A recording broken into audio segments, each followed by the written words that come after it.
Thank you for existing. Don't come to me. That was the message my father sent on Christmas Eve. No explanation, just 6 dry words, like a final seal of rejection. I was sitting on my bedroom floor, legs crossed, staring at the screen as if maybe time would soften the message, make it less cruel.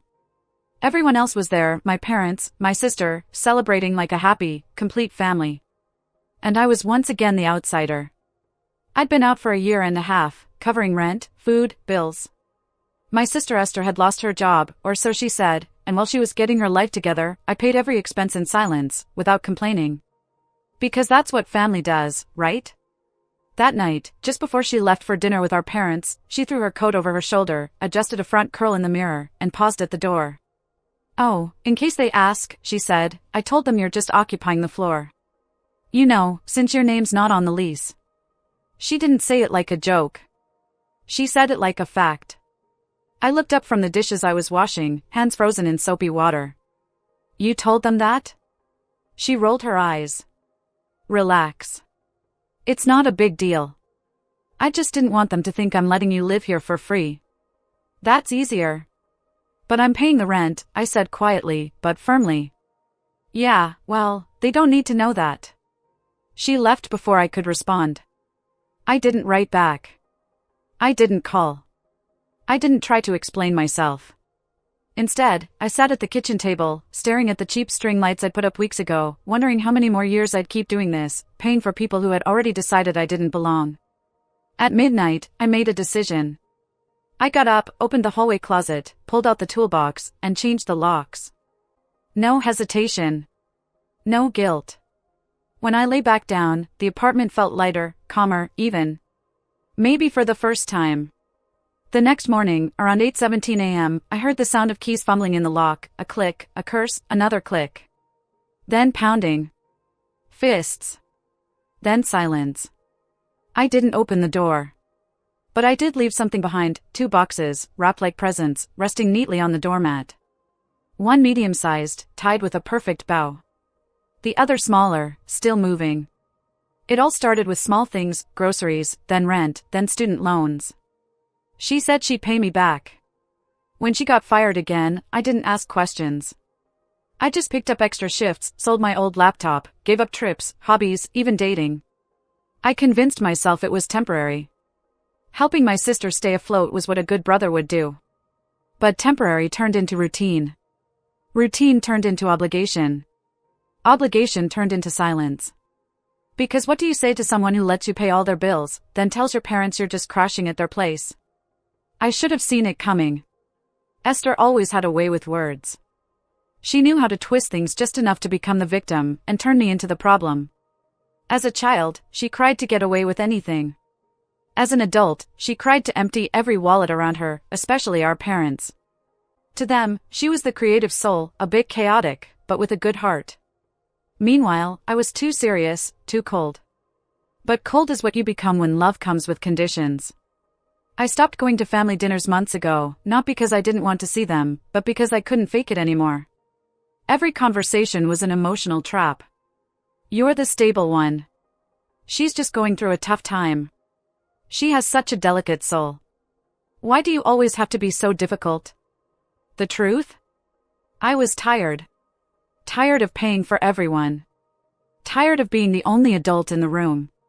Tired of waking up in an apartment I paid for, just to be told I was a burden. 3 weeks before Christmas, something cracked inside me. We were in the living room. I'd just finished a 12-hour shift. I brought food for both of us and placed it on the table. Esther didn't even look up from her phone. "Can you send me a bison for dinner?" she said casually. I blinked. "You mean the dinner I just bought, with my card? My money? Well, you haven't paid rent in 3 months?" She shrugged, thumb still tapping her screen. "Yeah, but you decided to do it." "I didn't ask you." "You've been asking me all year," I said, finally looking her in the eye. "No one forced you." And that's when I realized. She never felt guilty. She wasn't using me out of desperation. She was using me because I allowed it. A week later, I saw the credit card statement. Not mine, hers.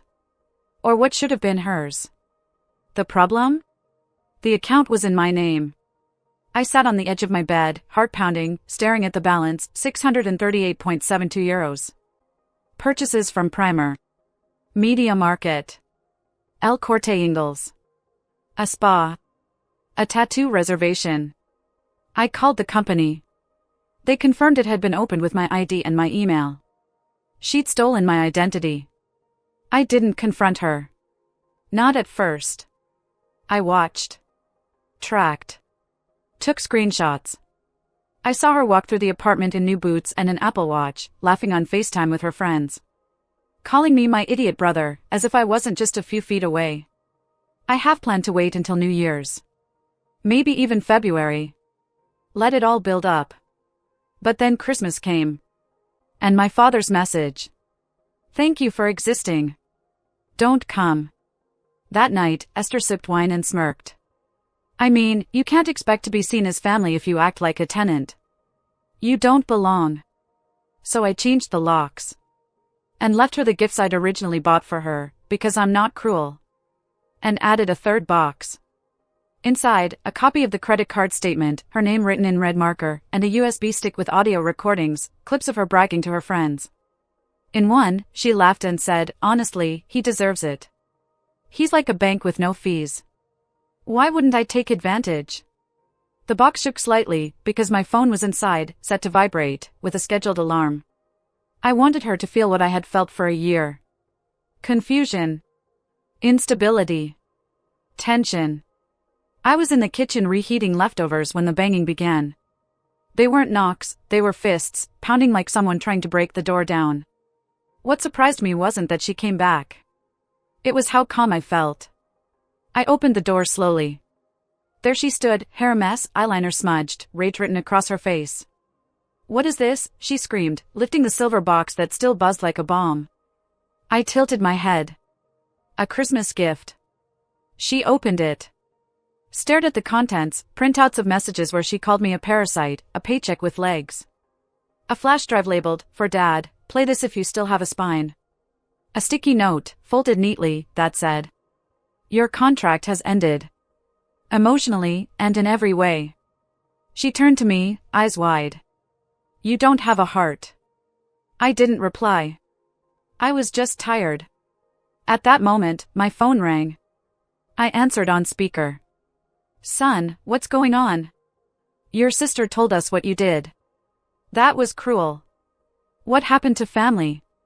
I laughed. You mean the family that told me not to come for Christmas? That wasn't about you, he snapped. You've been cold. You isolate. You told me not to come, I interrupted. And guess what? I listened. Esther grabbed the phone from Dad's hands. He's crazy. He changed the locks. He's harassing me. Oh please, I said, taking the phone back. Why don't you tell them what's really in that box? There was silence. And then, I continued with a firm voice. Dad, do you know who has been using my name to open credit accounts? Do you know who has a debt of $638.72 under my identity? Silence. Then Raphael spoke, that's true. Esther didn't shout, it is inventing, just wants to call the attention. So why does Kaisa Madrid have its email linked to mine? Why does she have my number, my ID? I said, why are there receipts of stores where she buys in my name? There was no response, and I just continued walking to the shelf and taking out a little black speaker. This, I pressed play. His voice filled the room, clear as water. It's so easy to manipulate her. She always feels guilty. I could burn the apartment, and she would still pay my mobile bill. His face lost all its color. That is taken out of context, he said. I really arched an eyebrow. And in what context is that said? Raphael deserves to suffer? He remained silent. She also. The whole world stayed still. And then came a soft knock. Unexpectedly, I opened the door. It was Veronica, and behind her, Tomas, Esther's ex-boyfriend. Esther, Tomas started, I need to talk to you, he said, with both of their voices trembling, but not from fear, from rage. I just found out, he said, looking at me directly, that someone has also been using my name. 2 online orders last month, a hotel booked. Today, they called me in my name to claim payment. He turned to Esther. It was you. She opened her mouth, then closed it. Reopened. Why would I do that? Tomas looked down at the box on the table, the pendrive, the printed catches, the speaker still glowing red. I think you should go, he said. Now. What did she do?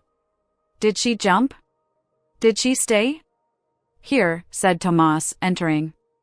My nerves tensed. Here how? I asked. Here, he said, looking at me, if you let me stay a few days. I think both of us have been victims of the same person, and maybe it's time to stop playing her game. Esther blinked, as if someone had slapped her. Are you taking her side? I'm sick of taking the side of liars. She stood still, for the first time in her life, without a script, without tears, pretended emotions, with no one left to manipulate. Only silence. Don't worry, I said, throwing her coat from the chair, your things are in the hallway, right next to the trash. Can you guess which is which? She left, without a scene, without threats, just the sound of her footsteps walking away through the hallway, and the elevator closing. The morning after Esther left, the silence in my apartment no longer felt empty, it felt deserved. I was standing in the kitchen with a cup of reheated coffee in hand, watching the steam rise in lazy spirals. I was hoping to feel guilty, maybe regret. But there was nothing. Not a knot in the chest, no doubts, just peace. Tomas was still sleeping on the couch, snoring gently under a blanket that I threw to him the night before. He didn't say much after Esther left. He just nodded, murmured finally, and fell asleep. But when he woke up, he opened the laptop on the table and raised an eyebrow. Already working? I'm getting my money, I replied. He sat up, rubbing his face. What are you going to do? Denounce, more than that. I turned the screen toward him. This is going to be official. Step 1, the complaint. I had already started collecting evidence the same night that Esther left. I had folders, physical folders, full of documentation, bank statement screenshots, login records by IP, account histories, and receipts for every purchase made in my name. I filed a formal complaint for identity theft with the National Police and opened files with all the financial institutions involved. Caixa Madrid was the first to respond. They blocked the account and opened a full fraud investigation. On Friday, my cell phone vibrated with an email confirmation, full refund approved, €638.72. I leaned back in my chair, exhaling for the first time in days. But it wasn't over. 18 months of paying for 2 people, rent €950 per month, utilities €180, half a supermarket €400, her emergencies ranging from €100 to €500, sometimes more. I scrolled and scrolled through the spreadsheet. When I reached the end, my stomach turned, €17,892. Not counting emotional damage. Not counting the weeks I skipped meals or worked double shifts just to keep us afloat. I saved the screenshots, backed them up on a pendrive, and called a lawyer. Step 3, the lawsuit. I'm not here just because she used my credit card, I told the lawyer, I want compensation. She lived off me for more than a year. My parents let her. She was a grown woman, discerning, wore expensive shoes, smiled like she had already won. Do you have proof? He asked. I slid the flash drive across the table. He connected it, clicked, scanned. His eyes widened. You documented everything, every euro. And your parents put you as co-signer on utilities contracts without your consent? I nodded. I found the documents. He whistled softly. This isn't just identity theft, this is long-term financial exploitation. We have a case. He leaned back. We have a very public case. Step 4, the explosion. 3 weeks later, on a rainy Wednesday afternoon, 3 registered letters arrived at my parents' house, one for Esther, one for Veronica, one for Rafael, all from the law firm Serrano and Nieto. 20 minutes later, my phone rang. Caller ID, Mom. I answered. What are you doing? She blurted. Good morning to you too, I replied. Suing, after everything we've done for you? What you have done to me, I corrected. Don't twist it. We're your family. You were also the co-owners on 2 utility bills and added me to a 3rd without permission. That's fraud. It was just paperwork. It was theft. You're exaggerating everything. You told me not to come for Christmas. The line went silent. Then her voice dropped a tone. We raised you, we let you stay here when you needed it. I paid for everything. I was never a guest, I was the provider. Step 5, an ally. 3 days later, my grandmother called me. I hadn't heard from her in months, not since Esther told her, Amelia is tired of your dramas, don't call her anymore. But now, her voice sounded firm. I've seen the lawsuit, she said. And I saw the bank statements. My heart stopped. Did you see the bond? She sighed.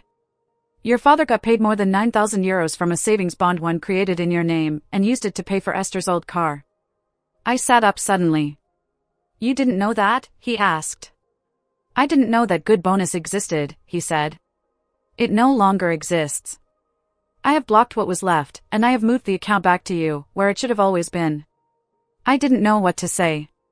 Then he added, I have rewritten my will. When it arrives, you will inherit my house.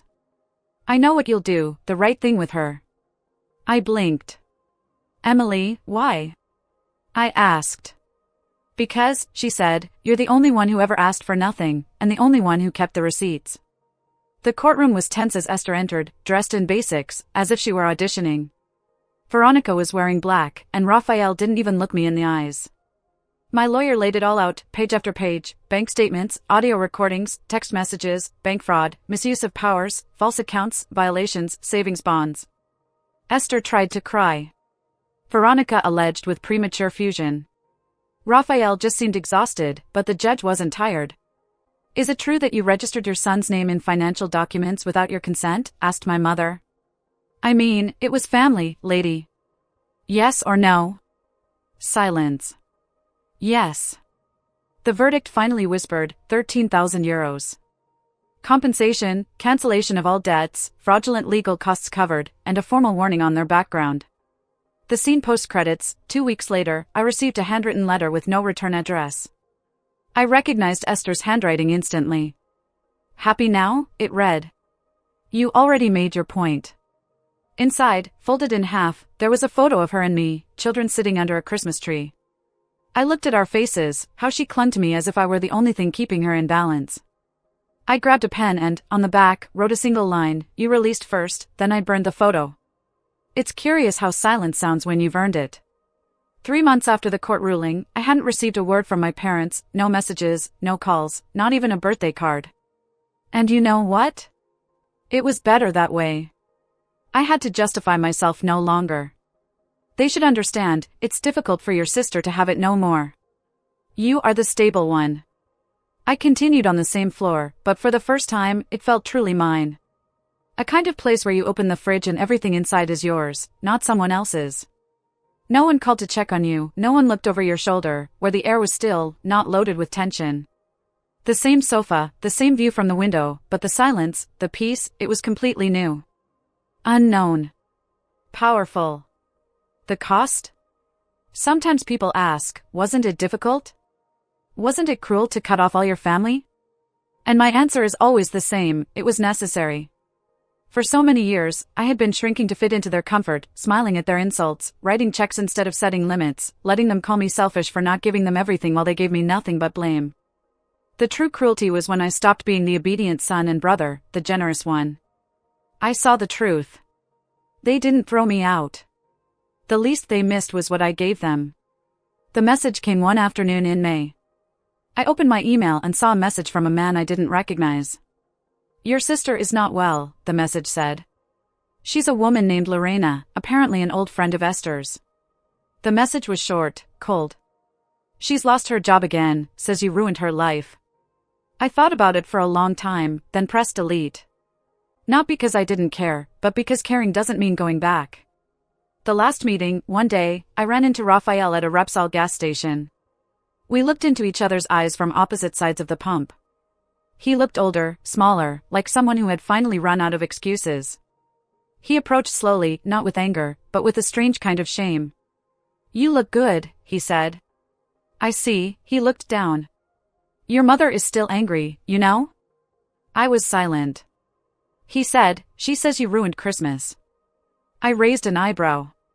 How curious, I said. She started it with don't come and I obeyed. He sighed. Families argue, son.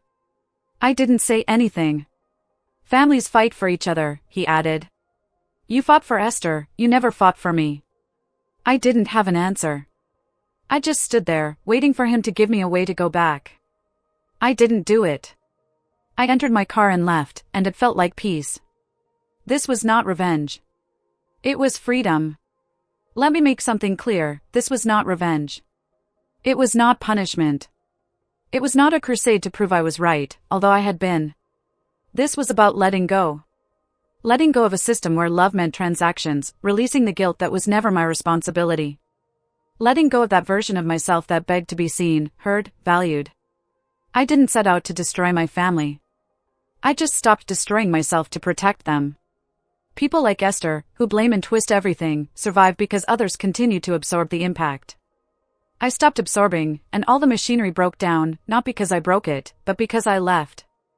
And for the first time, my soul felt alive. At the closing unexpectedly, 2 weeks ago, I received a package with no sender. Inside was a simple envelope, and inside that envelope, a single photograph, me with Noah, Esther's daughter, from years ago. She would have been about 4, sitting on my shoulders, laughing, grabbing my face with her little hands. On the back of the photo, written in shaky handwriting, was, I'm sorry for how my friend treated you. Thanks for everything. Noah. I stared at those words until they became blurry through my tears. I still don't know how she got my address, maybe my grandmother, maybe fate, but that note made everything worth it. I saved that photo in my drawer now, not because it ties me to the past, but because it reminds me of something important. Walking away doesn't mean stopping loving. It means you start loving yourself more. That's not revenge. That's freedom.